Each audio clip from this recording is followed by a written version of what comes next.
datang Tuhan, temukan wajah-Mu dengan hati tulus.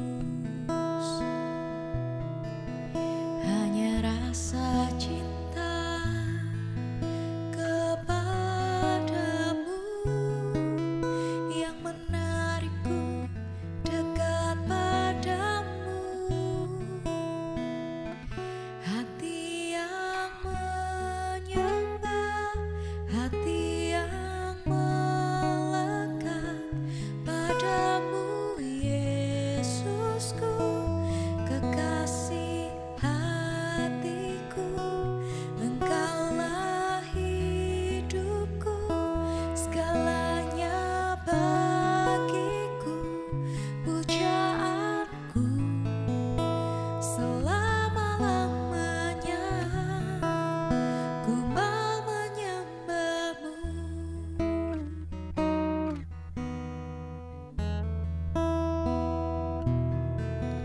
Ku datang Tuhan, temukan wajah-Mu dengan hati tulus.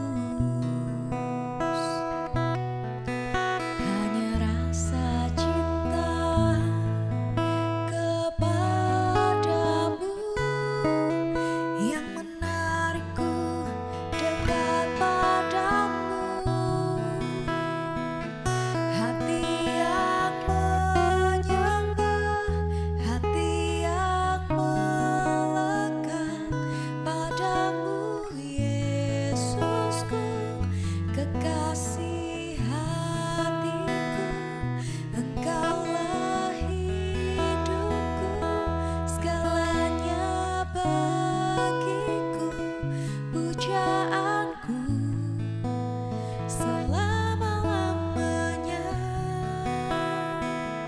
Hati yang menyembah, hati yang melekat padamu, Yesusku, kekasih hatiku. Engkaulah hidupku, segalanya bagiku, pujaanku selama-lamanya. Ku mau menyembah-Mu.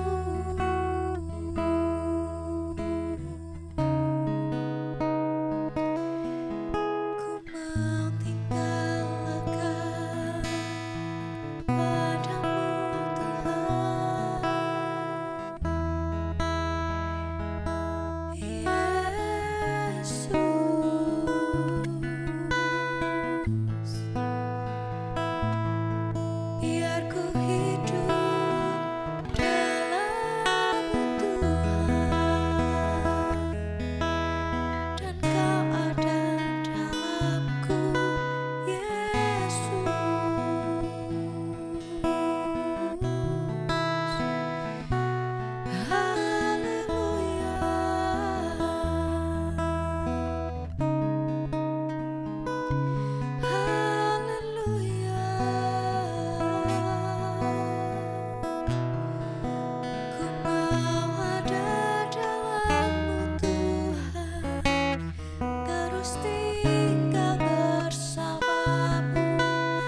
kekasih hatiku, Engkaulah hidupku, segalanya bagiku, pujaanku selama-lamanya.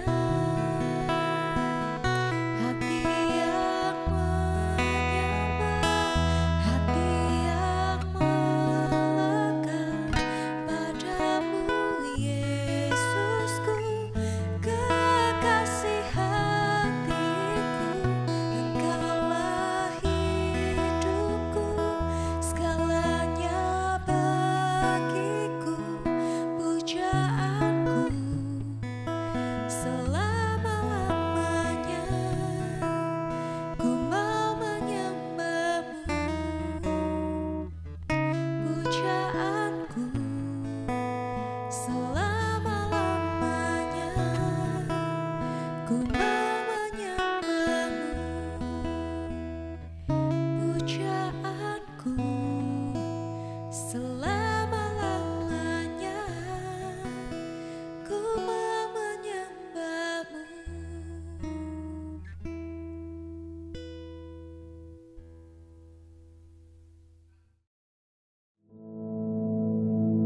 Our Father, which art in heaven, hallowed be thy name. Thy kingdom come, thy will be done in earth as it is in heaven. Give us this day our daily bread, and forgive us our debts, as we forgive our debtors. And lead us not into temptation, but deliver us from evil. For thine is the kingdom, and the power, and the glory, forever. Amen.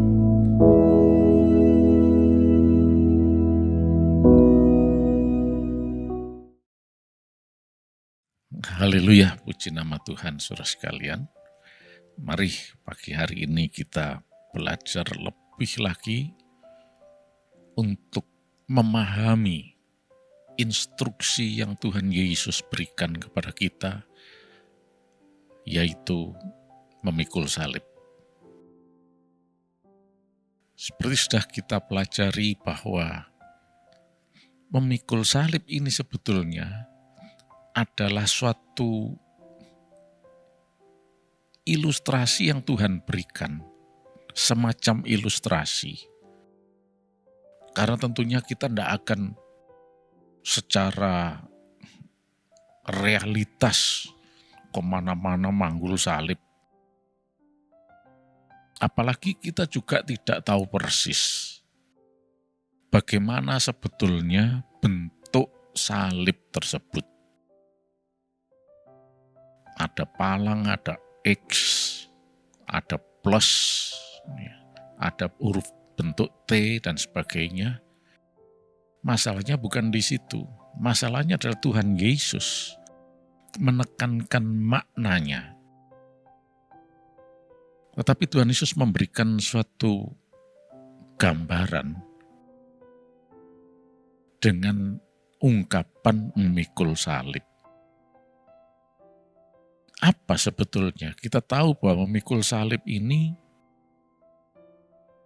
adalah ungkapan pengikutan kita kepada Yesus. Karena dalam memikul salib ini, di situ terkandung di dalamnya menyangkal diri, memikul salib mengikut Yesus. 3 hal ini tidak bisa dipisah satu dengan yang lain. Ketika Tuhan Yesus katakan memikul salib, ya sebetulnya itu menyangkal diri dan mengikut Yesus.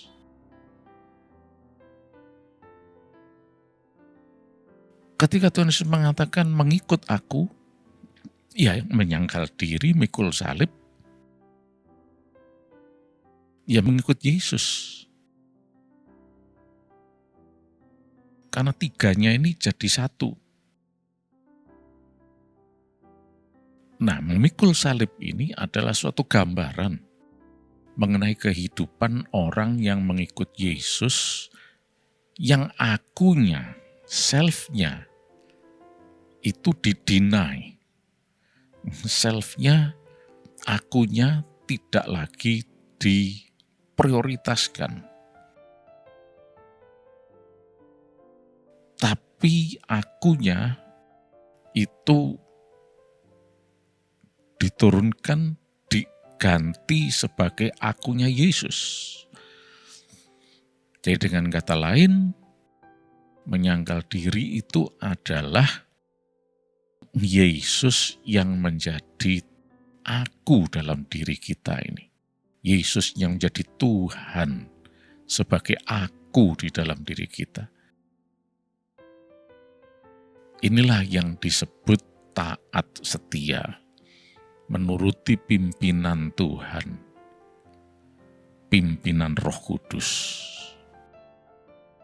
dipenuhi Roh Kudus. Nah, di dalam Alkitab kita tahu bahwa Tuhan ini sebetulnya pemimpin. Dan kita sebagai umatnya, Tuhan mau supaya kita ini cuma mengikut saja. Tapi untuk bisa mengikut itu, harus ada penyangkalan diri, denying self. Untuk itu mari saya akan ajak saudara melihat contoh yang terdapat di dalam Alkitab. Nanti kalau kita baca di dalam Keluaran pasal 13, mulai ayat yang ke-20, 21, dan 22. Nah, khususnya di dalam ayat 21-22 itu, sebagaimana diungkapkan dalam ayat 20, yaitu orang Israel keluar dari Mesir dalam perjalanan.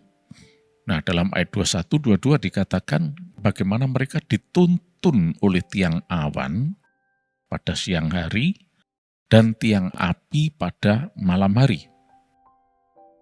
Kalau kita lihat padang gurun, itu tidak ada rambu, tidak ada jalur yang jelas. Terbentang luas, gurun seperti itu. Dan ini membuat seseorang tersesat. Bisa saja dia berputar-putar terus tanpa mengerti bahwa dia sebetulnya tidak menuju kemana-mana, cuma berputar-putar saja. Karena semuanya sama, gurun semua. Nah, dengan adanya petunjuk ini, tiang awan, tiang api, maka orang Israel bisa mengikuti petunjuk itu menuju ke tempat tujuannya. Tapi ya itu, harus mau nurut. Ketika tiang awan bergerak ke utara, ya semuanya harus mengikuti. Andai kata tiang awan bergerak ke utara, lalu umatnya tidak mau mengikuti, ya tidak ada gunanya, sia-sia. Jadi yang Tuhan mau adalah mengikuti. Nah, untuk mengikuti ini, akunya ini harus didinai. Kalau masih pakai akunya sendiri, tidak mungkin bisa mengikut. Nah, mari kita lihat lebih detail lagi di dalam Bilangan sekarang ya. Bilangan pasal 9, kita baca mulai ayat yang ke-16. Demikianlah selalu terjadi. Awan itu menutupi kemah, dan pada waktu malam kelihatan seperti api. Dan setiap kali awan itu naik dari atas kemah, maka orang Israel pun berangkatlah. Dan di tempat awan itu diam, di sanalah orang Israel berkemah. Atas titah Tuhan, orang Israel berangkat, dan atas titah Tuhan juga mereka berkemah. Selama awan itu diam di atas kemah suci, mereka tetap berkemah. Apabila awan itu lama tinggal di atas kemah suci, Maka orang Israel memelihara kewajibannya kepada Tuhan, dan tidaklah mereka berangkat. Ada kalanya awan itu hanya tinggal beberapa hari di atas kemah suci, maka atas titah Tuhan mereka berkemah, dan atas titah Tuhan juga mereka berangkat. Ada kalanya awan itu tinggal dari petang sampai pagi. Ketika awan itu naik pada waktu pagi, mereka pun berangkatlah, baik pada waktu siang, baik pada waktu malam. Apabila awan itu naik, mereka pun berangkatlah. Berapa lama pun juga awan itu diam di atas kemah suci, baik 2 hari, baik sebulan, atau lebih lama, maka orang Israel tetap berkemah dan tidak berangkat. Tetapi apabila awan itu naik, barulah mereka berangkat.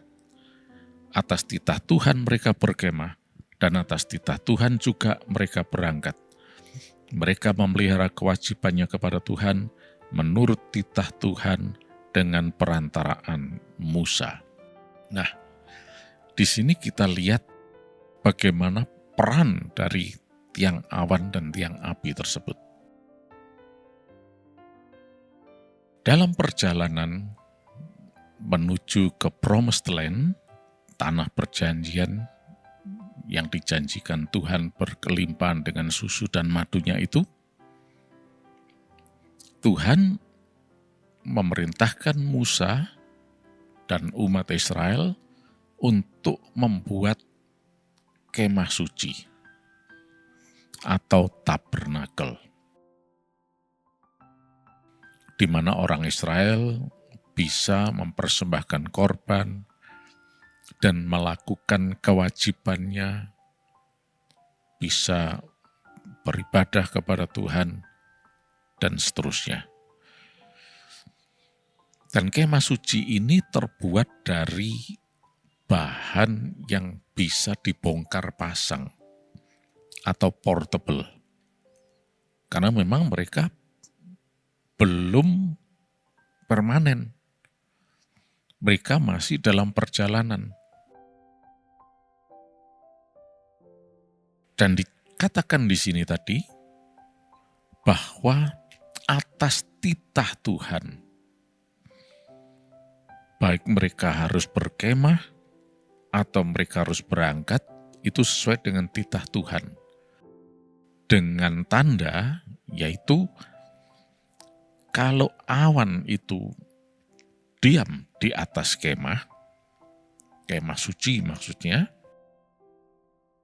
maka orang Israel tidak kemana-mana. Tetapi ketika awan itu naik, ini tanda bahwa mereka harus siap untuk berangkat. Kemana? Ya sesuai dengan pimpinan dan tuntunan tiang awan tersebut atau tiang api pada waktu malam. Berapa lama dan sebagainya itu tidak terjadwal. Tidak ada jadwalnya.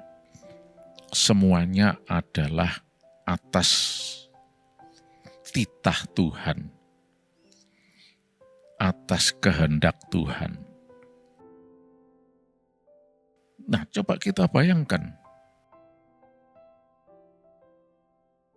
Untuk berangkat berjalan saja, bagi orang Israel, itu sudah merupakan sesuatu yang ya bisa dikatakan usaha ekstra. Mereka harus ngepak barang-barangnya dan kemudian membawanya berjalan. Ini ditambah lagi dengan adanya kemah suci dan barang-barang yang ada di dalamnya. Ada tabut perjanjian, ada mezbah korban bakaran, dan sebagainya.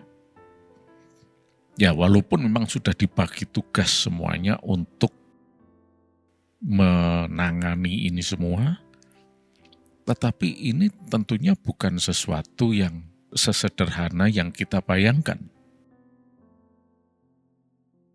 Apalagi dikatakan tadi kadang-kadang mereka tinggal berkemah itu bisa 2 hari, bisa semalam, bisa sebulan, bisa sekian lama, terserah Tuhan. Kita bayangkan pagi hari awan itu turun dan mereka harus berkemah, semua masang tendanya semua. Dan kemudian semuanya sudah settle, tiba-tiba petang harinya awannya naik. Berarti mereka harus bongkar lagi untuk pindah. Ini bukan sesuatu yang sebetulnya segampang yang kita bayangkan. Karena harus bongkar pasang. Lain halnya kalau misalnya 3 bulan tinggal di situ. 3 bulan kemudian nanti baru pindah. Itu pun juga mungkin kadang-kadang masih bernegosiasi. Kalau bisa jangan 3 bulan lah, 5 bulan gitu. Dan seterusnya.